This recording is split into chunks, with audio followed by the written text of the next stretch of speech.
say it's important for you guys to actually look at the documentation, not just the headline figures. You will notice that the participation rate has increased. So remember, the unemployment rate only accounts for people who have been looking for work in the last 4 to 6 weeks. Those who are not looking for work are not counted within that. That is increasing. So you've got a large portion of people within the US who are not only are they not working, they're not looking for work. So they do not count within this. So this doesn't actually give us a clear picture. We actually include the unemployment rate plus the participation rate. You would probably notice that the labor market is actually quite weak. This is why after this print, you saw on Friday, markets rallied. Why did markets rally? Because then it kind of puts into question, will the Fed raise rates in September? We went prior to Friday, going into Friday, with the likelihood that September, we were going to get a 25 basis point increase. Now, after this data has dropped, it's more of a hold. So the market has completely shifted. This is something I've said. I've said that the Fed are behind the curve. Everybody else has been calling for higher rates. I've maintained that they will not raise rates this year. Well, we'll find out. We've got 2 prints between now and the September meeting. So we will find out via those prints. If inflation that comes out this week comes in lower with a looser labor market, then there's no reason for the Fed to increase rates. Simple as. Okay, now going into the events for this week, I'm going to quickly put the yellow on just in case there are some major events. That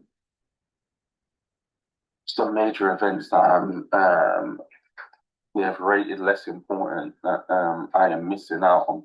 So this week's key events. On Monday, we don't have anything of major concern. On Tuesday, we don't have anything of major concern. Obviously, we do have the ADP weekly employment change. Then going on to Wednesday, obviously Wednesday is the big one. So Wednesday, CPI year over year is expected to fall only slightly from 3.5% to 3.4%. So you're heading in the right direction, and core from 2.6% to 2.5%. So again, heading in the right direction. The caveat or the part that we have to look at, because obviously this could be coming down due to base effects, is the CPI month over month going from obviously deflationary minus 0.4 to accelerating slightly, so to 0.1.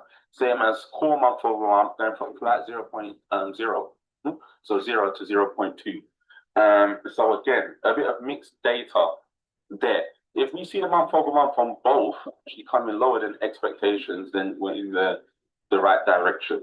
But the overall year over year tick downs are positive, but that can be due to base effects, not necessarily inflation moderating. And that's in line with the fact that obviously after May, June, when we come into July, because remember this is CPI for July, we actually saw an uptick in obviously oil prices and stuff. So that can, you want to see a few more prints. Then we have later on Wednesday, we have, which obviously will be Thursday morning for you guys. We have GDP month over month for the UK and preliminary GDP quarter over quarter. So month over month is expected to slow down, going from 0.1 to minus 0.1. GDP quarter over quarter is expected to slow down as well, but still growing, going from 0.6 to 0.4. Okay. Then going on to Thursday, we have PPI, which is very important. This is producers inflation.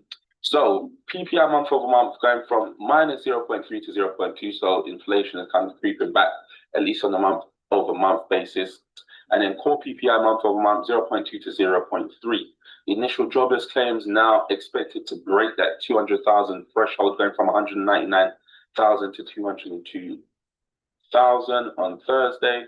Then going on to Friday, we have retail sales. So retail sales month over month expected to go from minus 0.2 to 0.2 for core. And then headline retail sales month over month expected to slow down, go from 0.2 to 0.1.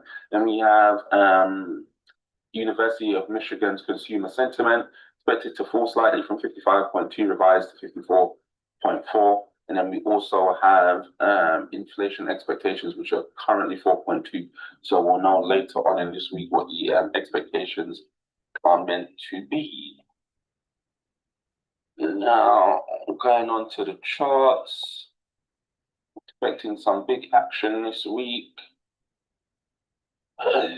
We'll cover, obviously, on the weekends. We do usually cover on the Sunday strategic call, the European markets. We just don't do it on the weekly basis anymore.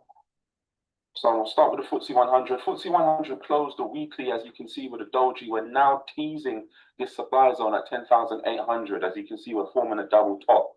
So a rejection from here and a loss of the 20 EMA, sorry, of the 20 EMA starts to then obviously begin to form a possible downtrend that may be a peak for the FTSE 100 in this cycle.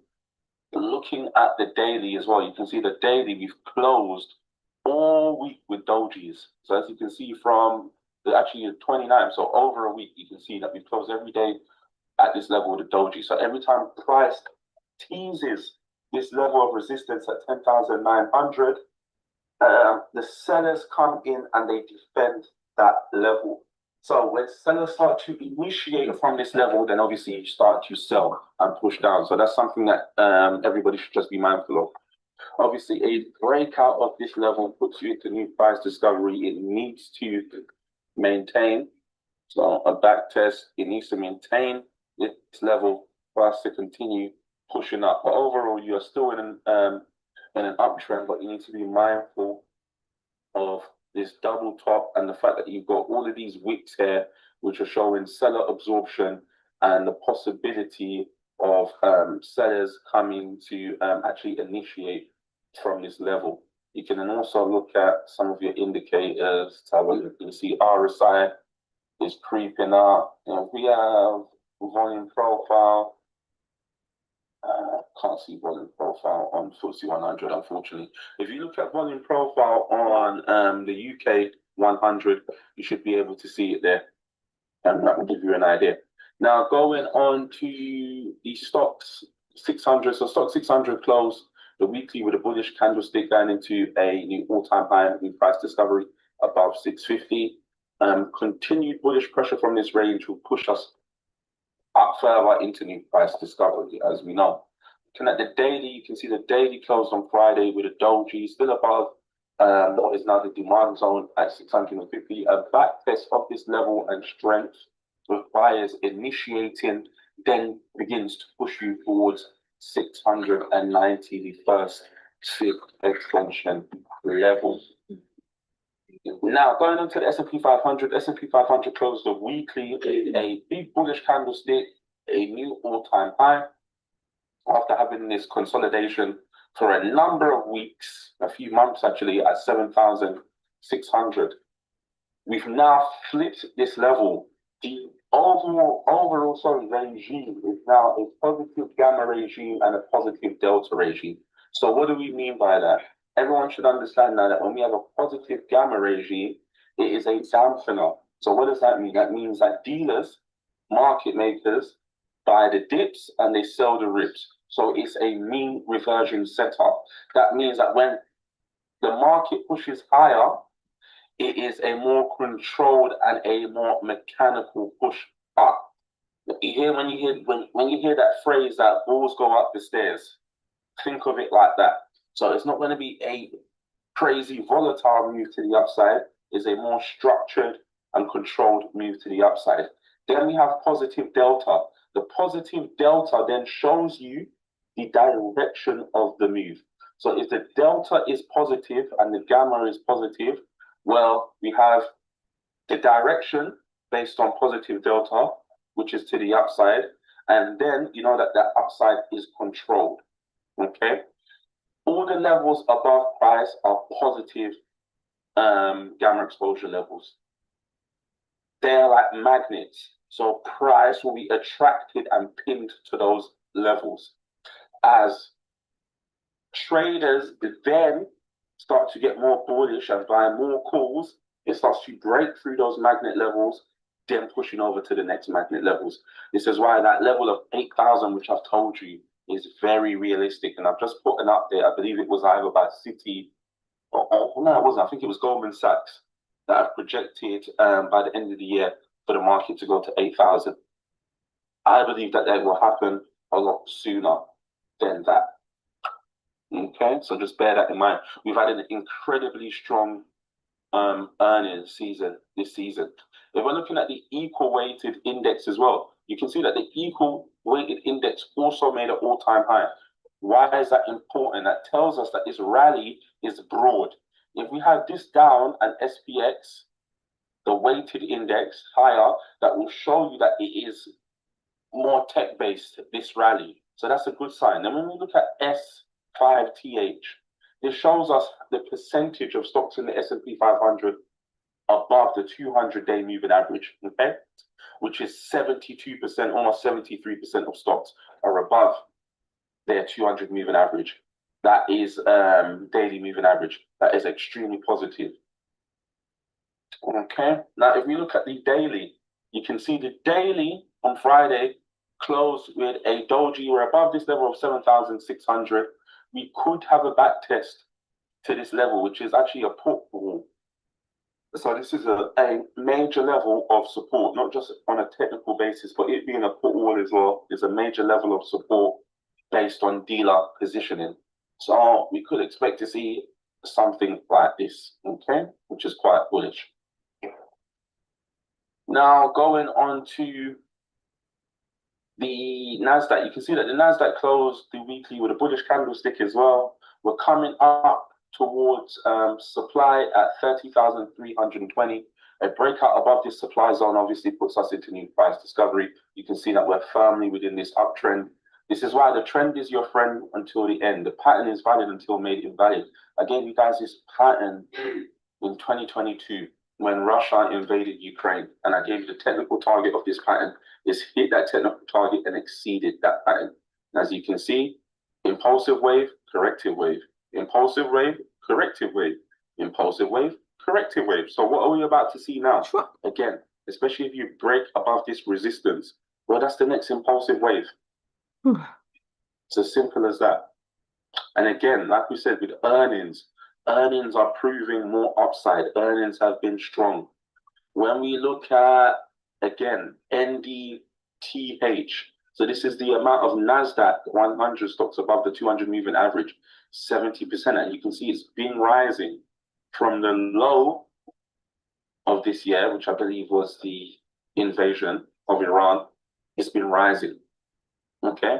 And it will rise, obviously, with stronger earnings. So again, the market is positive, it's bullish, sorry, not bullish. Cancel out all the noise from people saying, oh, the market's gonna crash.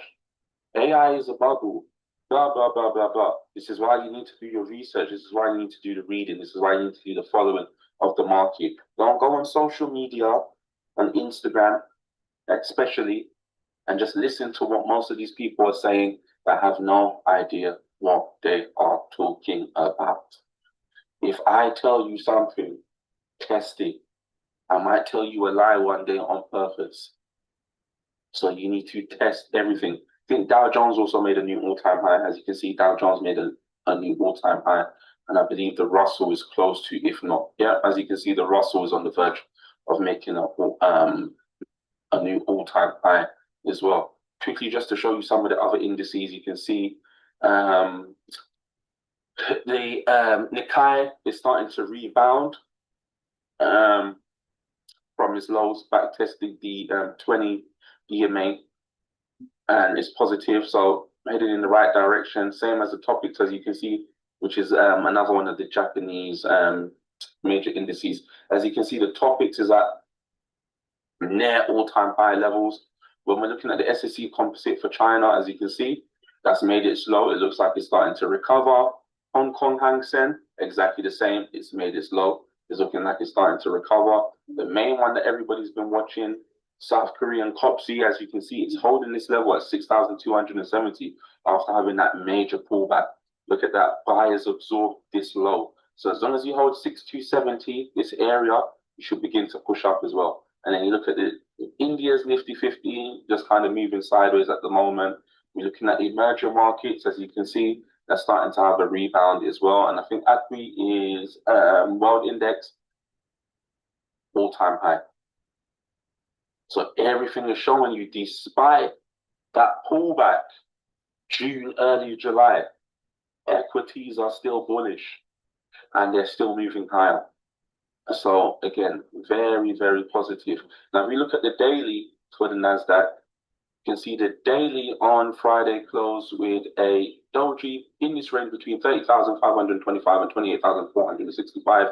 Again, we should be following what we saw here earlier this year in March, where you can see we had this consolidation, then we took a dip below that that demand zone, swept that liquidity, and then we went on to make this big rally into June. Then we started to consolidate. You can see we've dipped below that level again, and then we've pushed up. So we should expect to see, again, something quite similar moving forward into the latter part of this year.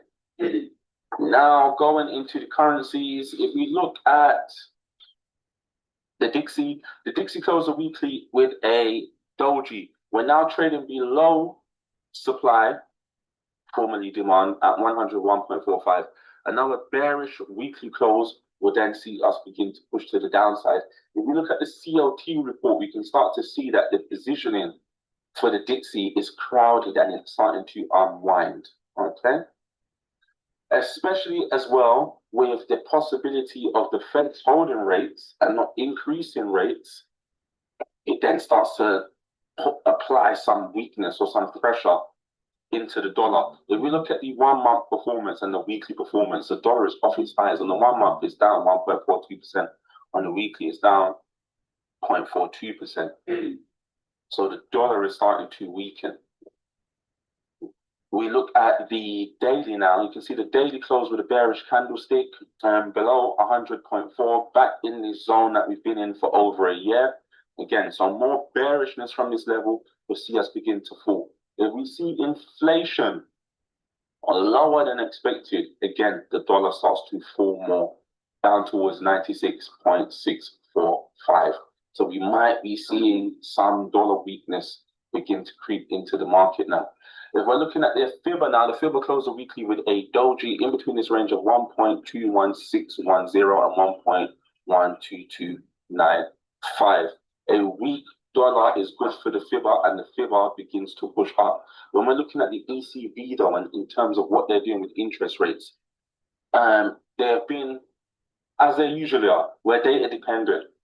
So they won't be pushing where policy goes. Our focus should be on the Fed and that side. Remember, when we're looking at currency pairs, we have to compare and contrast the two economies. And again, for extra reading, because we always want to reference this to some form of academia and get you guys out of retail habits. You guys can pick up the book if you haven't, the latest edition, whatever it may be, of the Forex Fundamental Analysis book by David Carley. And it actually describes this, how when you're looking at a currency pair, we're actually comparing two countries' economies against each other. So in this instance, like we said, it's the US versus the euro. We're not going to get as much insight from the European side. So your insight is going to come from the US side. If we're looking at the daily now, you can see that the daily closed with a slight bullish candlestick. We've formed this nice falling wedge within this consolidation zone between 1.18710 and 1.14. We are on the verge of a breakout. So a breakout of this pattern then pushes us obviously towards 1.18710, and obviously towards the technical target, which is about 1.2053. Again, we need to see a weak dollar on that. We also want to see confirmation in terms of volume rising for this breakout, as well as volume delta rising. So that shows us that there's aggressive buying coming from this level. If we want to be a bit more cautious, we wait for the breakout, the retest, which forms the higher low, and then the continuation. Okay.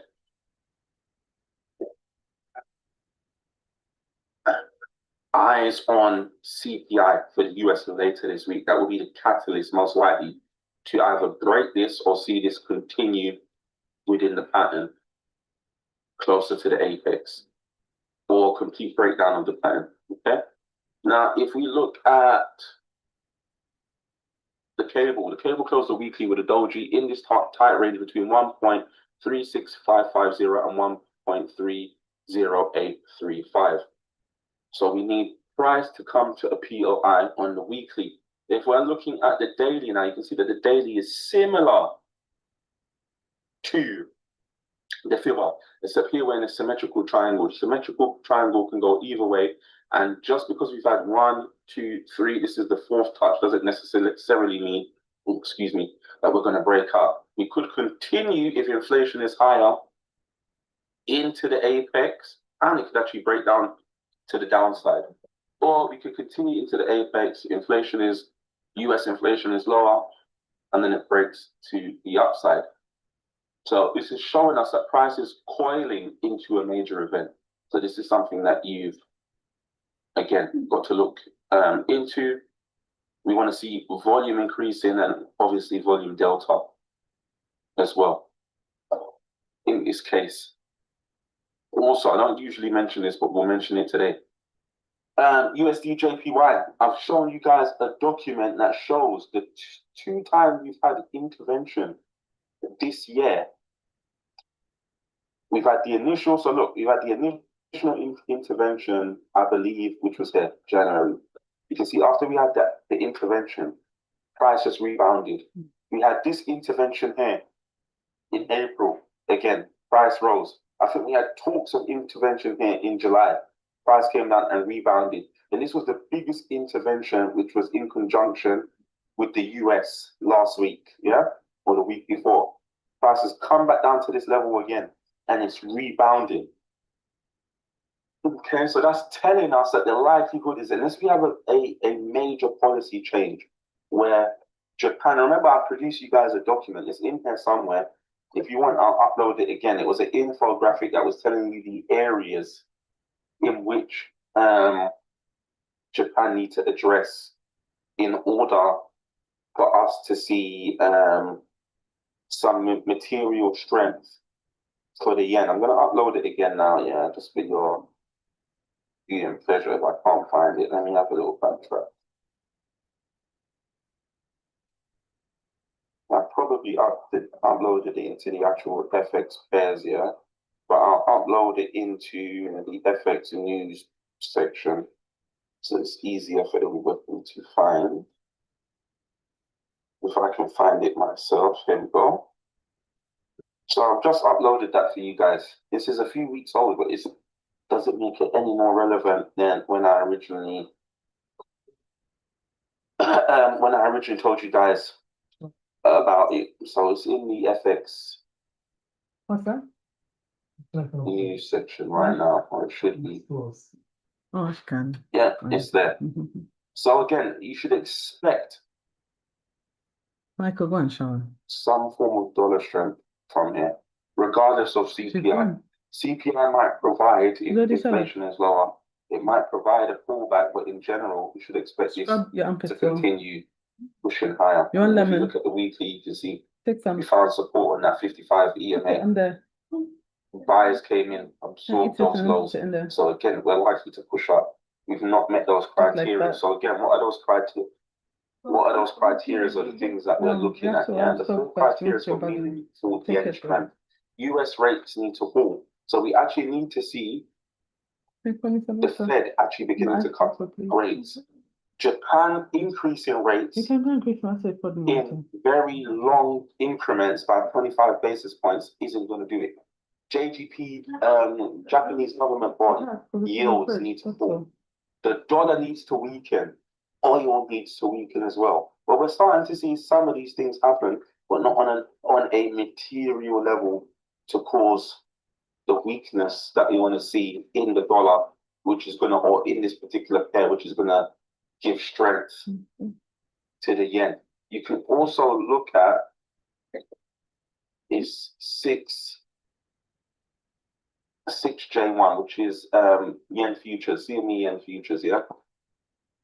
Look at the weekly. So you can see we are seeing some strength here. Possibility of some bottoming, yeah. And you can see, look, from the previous week, high volume. But if we start to close below again, then that's showing you, okay, dollar strength is coming back in. You can also go over to, yeah, this is the chart I want to look at. We've got to reload this. So it likes to act up sometimes. And then if we actually look at the yen index, okay, you can see the yen index here, which is the green one. Start to see that looks like it's recovering, whereas the dollar looks like it's starting to reverse. Okay, so we keep our eyes on that, on both of these. Let's get rid of some of these for you to make it easier. Yeah, you can start to see that they're starting to converge. Everyone see that? They're starting to converge. So that's supporting some yen strength. However, if we see a rebound, so we see this, for example. Why won't you let me draw? Okay, for some reason it won't let me draw.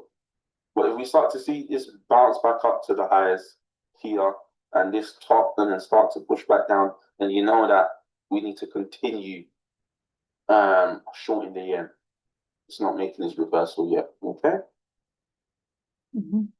Now, quickly going into the commodities. So we start with gold, which has been perfect. Like I said to you, 4,000 was the key level. What was it? Between 4,000 and 3,970. And I did tell you that prices were accumulating. How did we know that? We had all of this bearish data in terms of Fed members wanting to raise interest rates, the dollar was strengthening, etc., which should have pushed gold lower.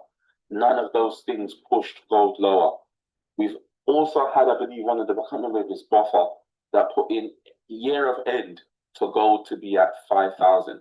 So that's above our bear case of 4,700. That's in between the bear case and our base case from the start of the year. Could end up a lot higher as well, especially if we start to see the unwinding of the yen carry trade. You can see that we've had this big bullish weekly candlestick. We're now above the 20 EMA off of this base. We go now to the daily, and you can see the daily broke out of this falling wedge. We're now teasing this supply zone at 4,325.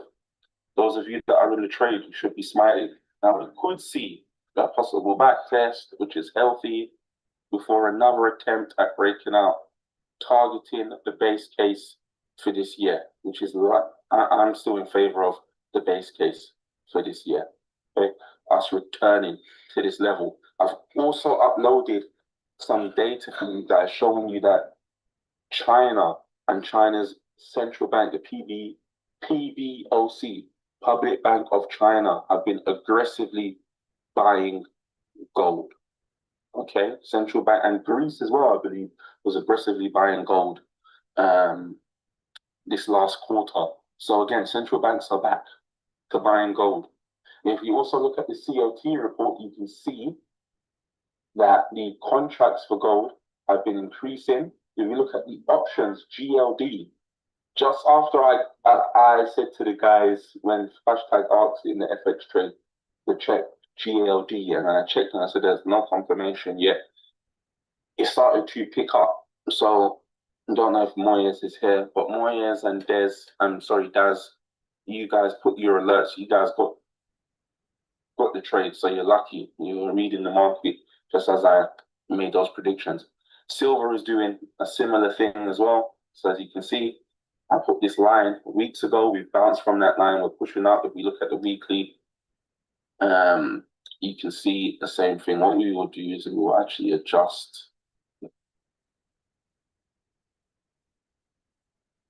this level and actually have level here. So again, metals are pushing higher. I believe that even this week, copper made an all-time high, as we can see here. What we're seeing, we closed the weekly with a doji after making an all-time high. Now, if we look at oil, oil closed the weekly, as we can see, with a doji teasing support at 85. Again, if we do not see any escalation, which so far it looks like Trump is starting to backtrack, we're getting another tackle in. There isn't going to be any more bombing or anything like that. That then obviously puts pressure on oil prices. The spread between the front month contract and the second contract is starting to contract again, as you can see. So we went from a couple of weeks ago of it peaking back up again to about $7, and we're now down at 190. So when the backwardation is starting to contract, once it goes negative, what do? We go back into contango, which is the usual way that the market works. If we look at dated Brent as well, you can start to see that starting to contract again as well at 425. Remember, at the peak at one point, this was about $15. So look, $25 even. So that's starting to contract. All of these things are starting to contract. Even WTI is starting to contract. What is not starting to contract though, it is the 3-2-1 crack spread. So again, what is the 3-2-1 crack spread? Remember, when oil is mined and sold, refineries buy 3 barrels of crude oil to make what? 2 barrels of petrol, 1 barrel of diesel or heating oil, yeah? Or other forms of heavy oil, which are used for ship liners, VLCCs, etc. Okay, that crack spread so is the extra profit that refiners make via producing this extra. Okay. So you take this current level, which is 180, yeah, and then you divide that by 3. And that will show you the profit per barrel that refiners are making, yeah? So 180 divided by 3 is $60. So though oil prices are falling down, the refined products are actually increasing. So this is why we can actually look at gasoline. And you can see that gasoline is still relatively high, okay? You can see that gasoline is still relatively high, even though it has pulled back a little bit. If we look at the heating oil, you'll see that heating oil is still probably even higher. As you can see, diesel is where there's more constraint. So this favors refiners. Oil companies that do refining are still going to be getting more money, even though the actual oil price is starting to contract again, okay? And it's contracting because the risk premium from the war is starting to be priced out again, okay? Now, we've done oil, we've done gold. I don't think there's anything else relevant for us to look at. In terms of earnings, I'm just going to quickly mention some earnings because we've got some key earnings this week that people should be looking at. I was just going to ask one question, Sean. Would you be able to have a look at the DRAM chart? You know, the ETF one that you've highlighted. The what chart? Okay, DRAM. yeah, DRAM. I'll show you that in a second. Yeah, thank you. Yeah, I'll show you that in a second. So if we're looking at major earnings, tomorrow you have Berkshire Hathaway. Berkshire Hathaway in Q2, so second quarter of this year, started to be a net buyer of stocks again. Remember, they were building up their cash piles. They've started to allocate again into stocks. So that's one that a lot of people are going to be looking at. Then you have Barrick Gold. The reason why I'm mentioning Barrick Gold is because gold miners, I showed you guys GDX. And let me quickly show you guys GDX again. Because I showed you a chart of GDX with the falling wedge, yeah? If we look at GDX again, which is the ETF for gold miners, let's look at it on the daily. look, you've broken out from that falling wedge that I gave you guys. So if you had taken that trade from the point of breakout to now, you'd be up around 13%. So like I said, you've got to be in it to win it. We put a lot of opportunities in here, but if you don't take it, you don't make it. So Barrick Gold, one to watch. AST Space Mobile, another one to watch. Rocket Labs, another one to watch. Quantum Computing, Hims and Hers, again, another one to watch. USAR, it is down from our entry. Not too worried about that because it's going to level out. Same way that we saw with Intel, same way that you've seen with Dell, same way that you've seen with anything else that Trump has mentioned or the US government has actually put money into.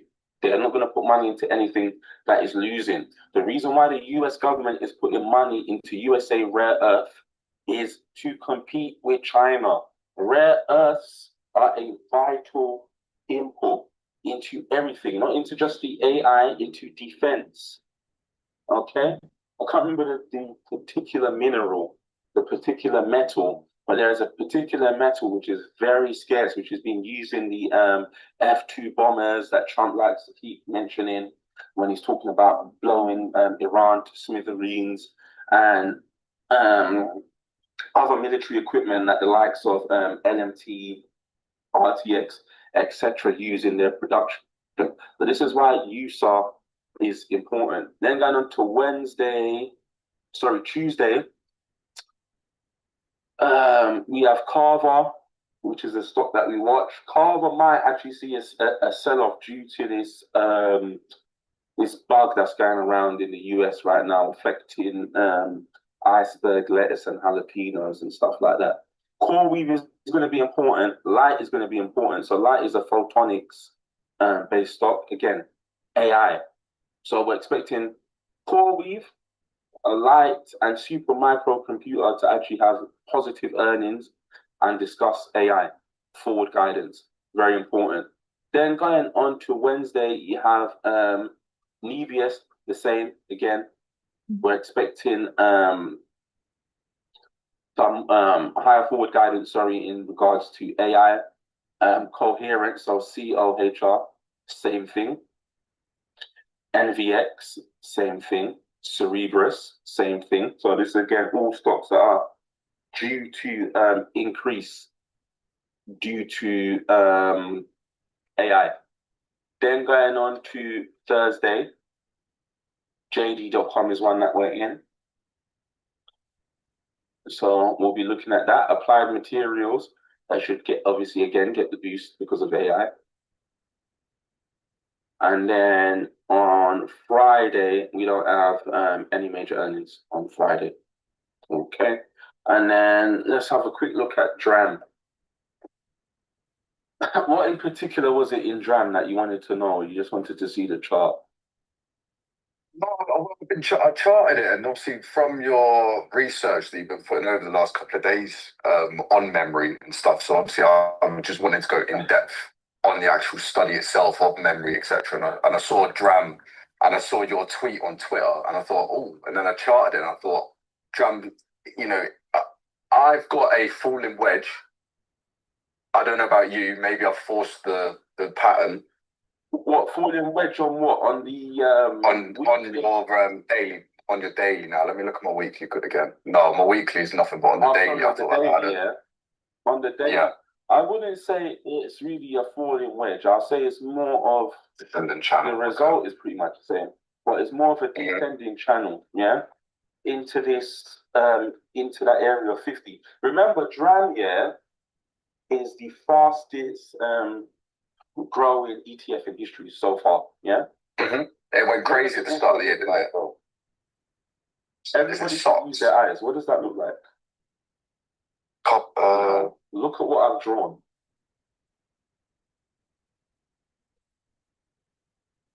Flag. There you go. So on breakout, 140. Now, if you've been reading the data that I've been showing, like he's been just saying, what have I told you? The fear is that this cycle is going to end. The cycle is not going to end. Why is the cycle not going to end? Is it Memory, yeah, memory is still short.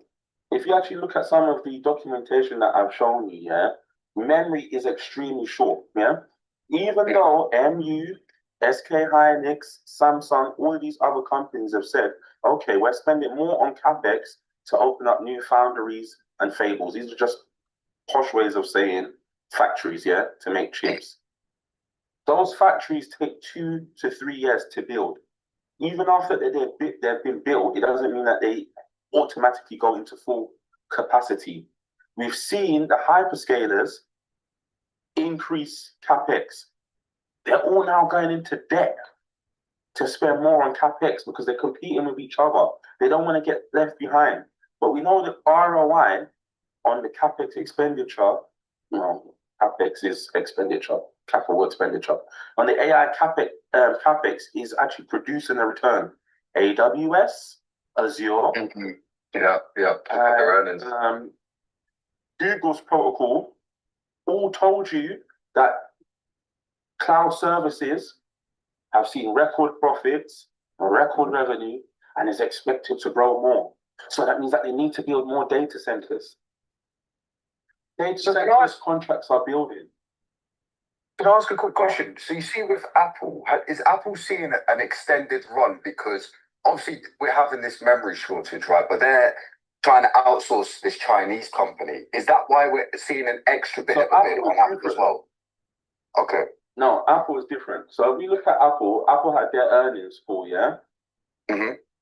And after Apple's earnings call, what did the stock do? The stock actually sold off. Look.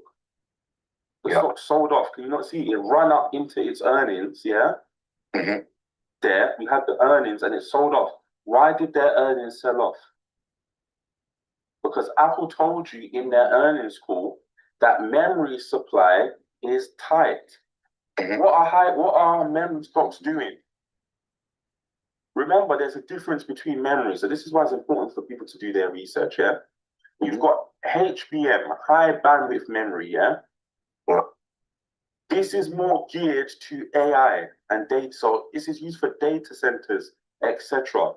These take more bits, yeah? So to produce these chips, more bits are used than what goes into a regular PC and a regular phone.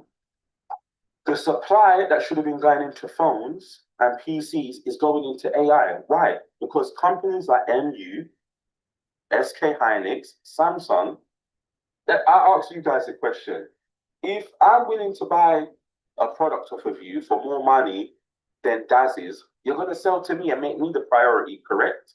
100%. Yeah. So this is what Qualcomm and Apple told you in their last earnings, that it's not demand. People still want iPhones. And these next new iPhones are going to be built with certain AI capabilities. So they still need the chips. It's not that people are going to be buying less PCs now that most PCs are going to get an AI-based upgrade and the same as phones. So the demand for them from the consumer side is still high, but the supply is tight. So that means that the earnings mix for memory stocks is shifting. The demand on the consumer side coming down doesn't mean that overall demand for memory is going down. So the higher demand on the AI side is offsetting the fact that they can't supply the consumer side. Okay. Yeah. Samsung has just announced over this weekend that they've got a new chip, a HBF type chip, which is going to be used specifically for AI in phones and PCs.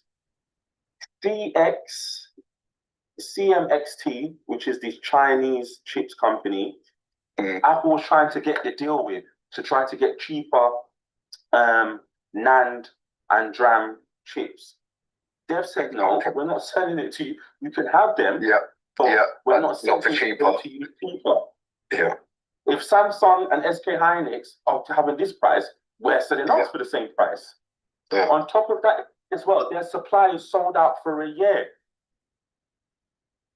Okay. Yeah, that makes Also, sense. on top of that, Chinese US policy is saying no, you're not allowed to use any Chinese chips. So the only workaround is Apple and all of these other US based companies can only use the chips in factories outside of the US for items that are sold outside the US. So if Apple does get the supply from CXMT, or CMXT or CXMT, whatever it is, they can only use it for iPhones that are manufactured and sold in China. It doesn't address the supply issue. Also, as well, all of these memory chip companies are extending their LTAs.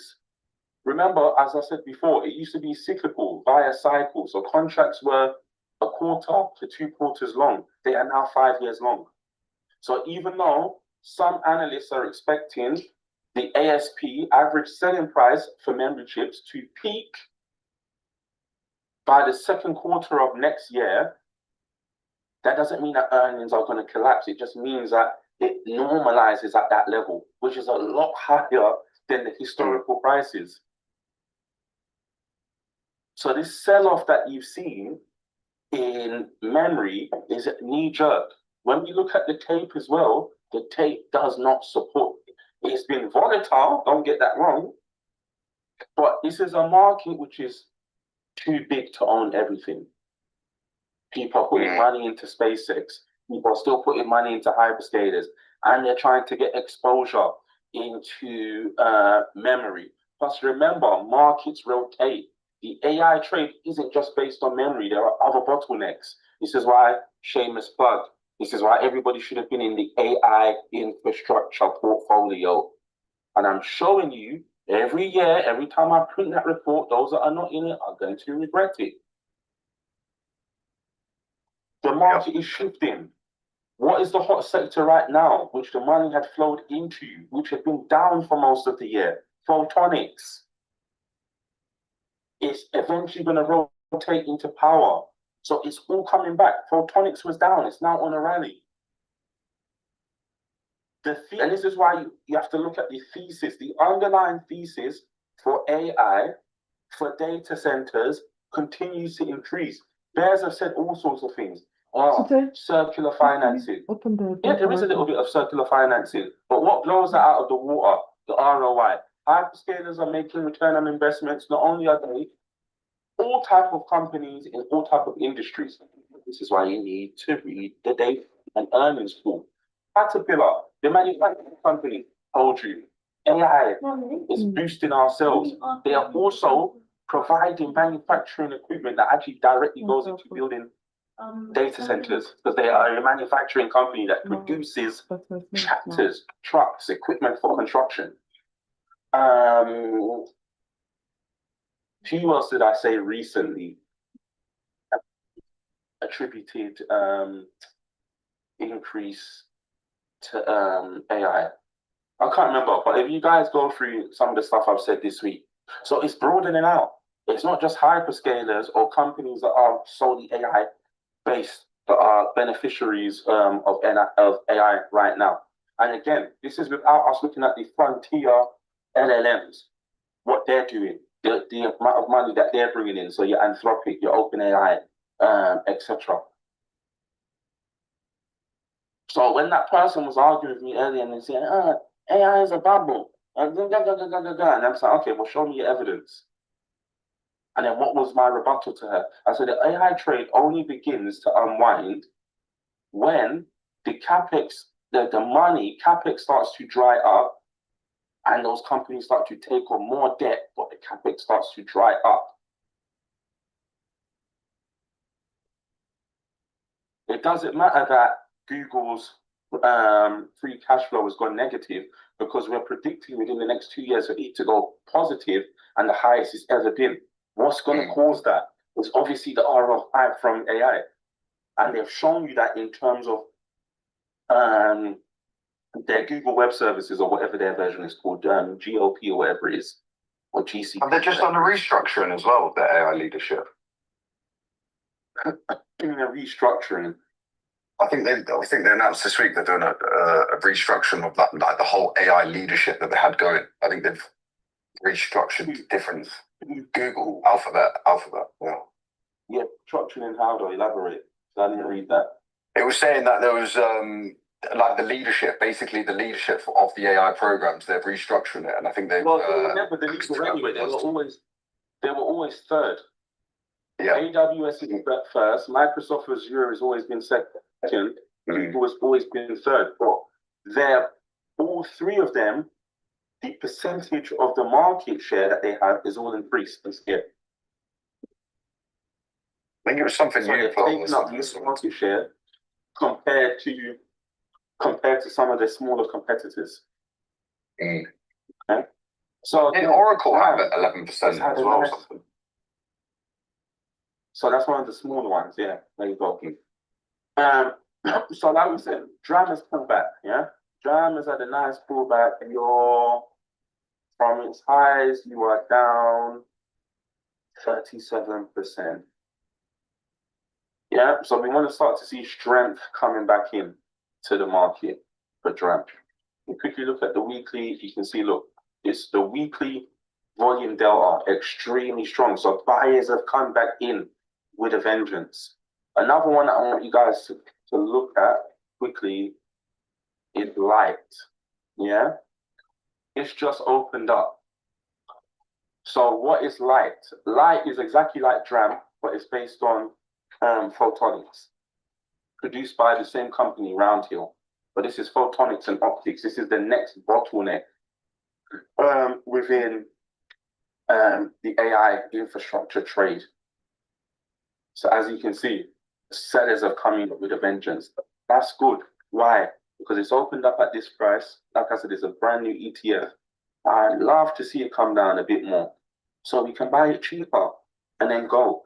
This avoids us having to pick the stocks between the wide amount of photonic stocks that are there that are all competing if you just get exposure to the ETF.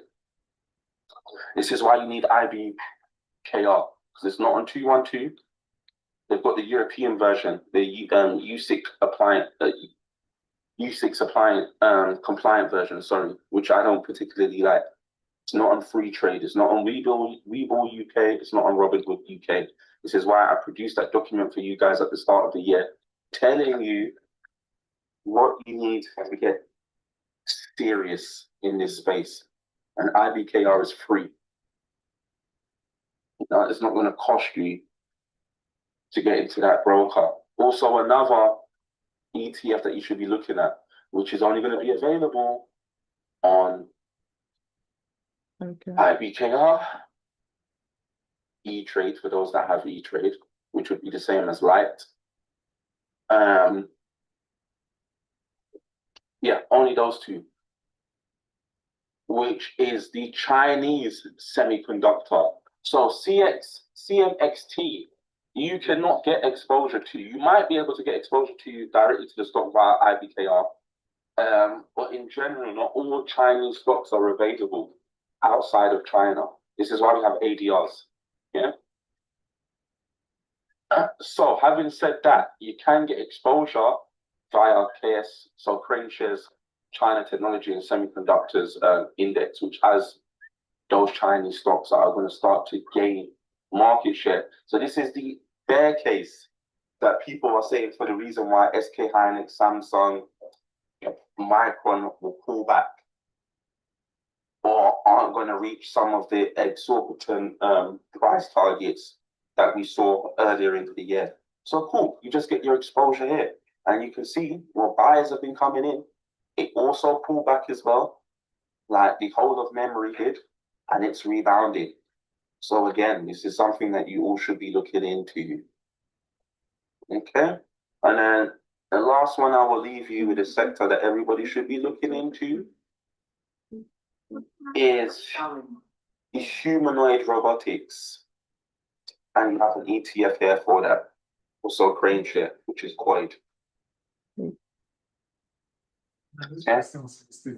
People should do some research on that, especially looking at Southeast Asian indexes or indices, especially Japan.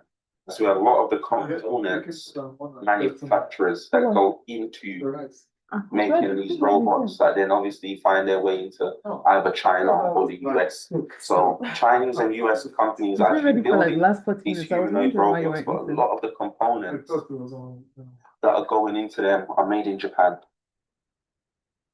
Okay.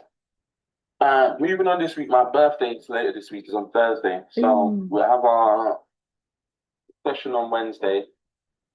And then after that, Thursday and Friday, I'm off. I'm not going to be doing any trading. And then there'll be no Sunday session on the following Sunday, next Sunday. And then the week after, we resume as usual. If anyone's got any questions, really, any questions and feedback, but on that note, enjoy the rest of your Sunday. Like we said, this week, there's going to be a lot of things going on, a lot of action. So get involved if you want to make some money. All right, everyone, enjoy the rest of your weekend. Yeah, thanks, Sean.